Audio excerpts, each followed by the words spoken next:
Hello friends, rise web education hub के साथ मैं शिफाली श्रेया आज आप लोगों के लिए फिर से एक नया टॉपिक लेके आई हूँ। और जैसे कि आप लोगों को पहले की टॉपिक्स पसंद आई हैं तो उम्मीद करती हूँ कि ये टॉपिक भी आप लोगों को बहुत पसंद आने वाली है। ये जो टॉपिक है वो हर एग्ज़ाम के लिए बहुत ही ज़्यादा इम्पॉर्टेंट है, चाहे वो हमारा सीटेट हो या फिर केवीएस हो, एनवीएस हो, या फिर आप अगर एसटीईटी के लिए प्रिपरेशन कर रहे हैं तो उसके लिए भी ये आपको बहुत ही ज़्यादा हेल्पफुल होने वाली है। तो प्लीज़ वीडियो को अंत तक ज़रूर देखें। और इन सभी टॉपिक्स का लाइव क्यूज़ देने के लिए आप हमारे टेलीग्राम चैनल से जुड़ सकते हैं, जहां पे आपको फ्री ऑफ कॉस्ट सारे क्यूजेस प्रोवाइड कराए जाते हैं। अगर आप चैनल पे नए हैं तो प्लीज़ चैनल को सब्सक्राइब करना ना भूलिएगा और साथ ही साथ बेल आइकन को भी प्रेस कर दीजिएगा, जैसा कि आप लोग को डिस्प्ले हो रहा होगा। ओके, तो चलते हैं अपने टॉपिक पे। शिक्षण शास्त्र क्या है?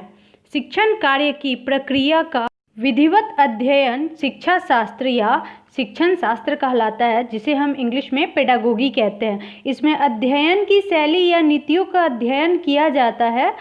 शिक्षक अध्यापन कार्य करता है तो वह इस बात का ध्यान रखता है कि अधिगमकर्ता को अधिक से अधिक समझ में आए।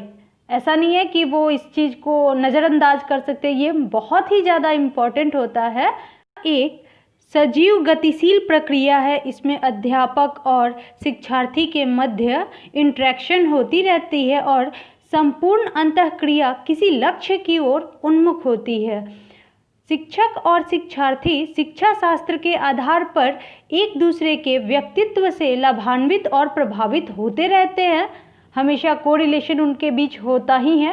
ओके, और यह प्रभाव किसी विशिष्ट दिशा की और स्पष्ट रूप से अभिमुख होता है। बदलते समय के साथ संपूर्ण शिक्षा चक्र गतिशील है, उसकी गति किसी दिशा में हो रही है। कौन प्रभावित हो रहा है, इस दिशा का लक्ष्य निर्धारण ही शिक्षा शास्त्र कहलाता है। मतलब कि आप किस डायरेक्शन में जा रहे हैं, क्या ये सही दिशा है, एक दिशा निर्धारण का कार्य हमारा जो है वह पेडागोगी के द्वारा हो जाता है। तो पेडागोगी किसे कहते हैं ये तो क्लियर हो गया। अब हम चलते हैं शिक्षण के सिद्धांत पे। तो प्रत्येक अध्यापक की हार्दिक इच्छा होती है कि उसका टीचिंग जो है वो काफ़ी इफ़ेक्टिव हो। इसके लिए अध्यापक को कई बातों को जानकर उन्हें व्यवहार में लाना पड़ता है। यथा पाठ्य वस्तु का आरंभ कहाँ से किया जाए, किस प्रकार से किया जाए, छात्र इसमें रुचि कैसे लेते रहें, अर्जित ज्ञान को बालक के लिए उपयोगी कैसे बनाया जाए आदि। शिक्षा शास्त्रियों ने अध्यापकों के लिए इन आवश्यक बातों पर विचार करके उनके सिद्धांतों का प्रतिपादन किया है, जिनमें से प्रमुख जो हैं हमारे, मैं उनके बारे में एक एक करके आपको बताने वाली हूँ। ओके, पहला सिद्धांत है वो है क्रिया द्वारा सीखने का सिद्धांत। दूसरा है जीवन से संबद्धता का सिद्धांत। तीसरा है हेतु प्रयोजन का सिद्धांत, यहाँ हेतु अर्थात उद्देश्य पूर्णता से है। ओके, चौथा जो है चुनाव का सिद्धांत। पांचवा है विभाजन का सिद्धांत और जो छठा है हमारा वो है पुनरावृत्ति का सिद्धांत। तो चलिए हम एक एक करके इन सभी सिद्धांतों को जानने की कोशिश करते हैं। ओके, हमारा जो पहला सिद्धांत है वो क्रिया के द्वारा सीखने का सिद्धांत है। बालक स्वतः ही क्रियाशील होते हैं, निष्क्रिय बैठे रहना उनकी प्रकृति के विपरीत होता है। उन्हें अपने हाथ, पैर एवं अन्य इंद्रियों का प्रयोग में लाने में अत्यंत ही आनंद प्राप्त होता है। जैसे कि आप देखते हैं ना, कह देते हैं ना कितना शरारती है, एक जगह तो ये बैठ ही नहीं सकता, इसके तो पैर ही नहीं टिकते। तो उनका चंचल स्वभाव होना उनकी प्रकृति होती है। स्वयं करने की क्रिया द्वारा बालक सीखता है।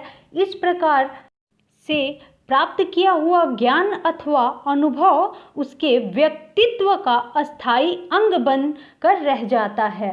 अतः अध्यापक का अध्यापन इस प्रकार होना चाहिए जिससे कि बालक को स्वयं करने द्वारा सीखने के अधिकाधिक अवसर मिले। चलते हम अपने नेक्स्ट पे। जीवन से संबद्धता का सिद्धांत। अपने जीवन से संबंधित वस्तुओं का ज्ञान प्राप्त करना बालकों की स्वाभाविक रुचि होती है। अतः पाठ्य वस्तु में जीवन से संबंधित तथ्यों को ही शामिल करना चाहिए। यदि अध्यापक काल्पनिक अथवा जीवन से असंबंधित तथ्यों को ही पढ़ना चाहेगा तो छात्रों की रुचि उससे हट जाएगी।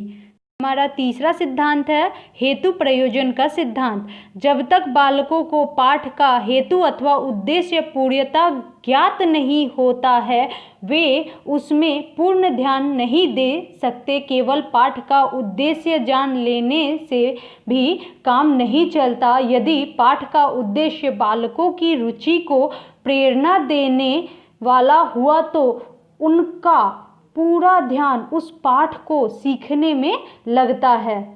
क्लियर।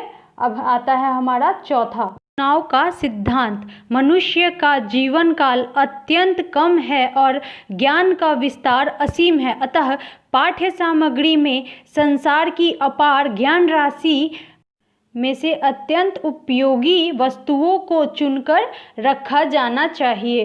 क्योंकि आप जानते हैं कि बहुत सारे मैटर्स होते हैं और जैसा कि आप लोगों को ये भी पता है कि आप जब पढ़ने जाते हैं तो बहुत सारे वेस्ट मटेरियल्स भी आपको मिल जाते हैं तो आप उन्हें छांट देते हैं। तो वैसे ही हमारे पाठ्य सामग्री तो बहुत ही ज़्यादा है, लेकिन हमें क्या कंटेंट पढ़ना है वो आपको चुन चुन के पढ़ना होता है।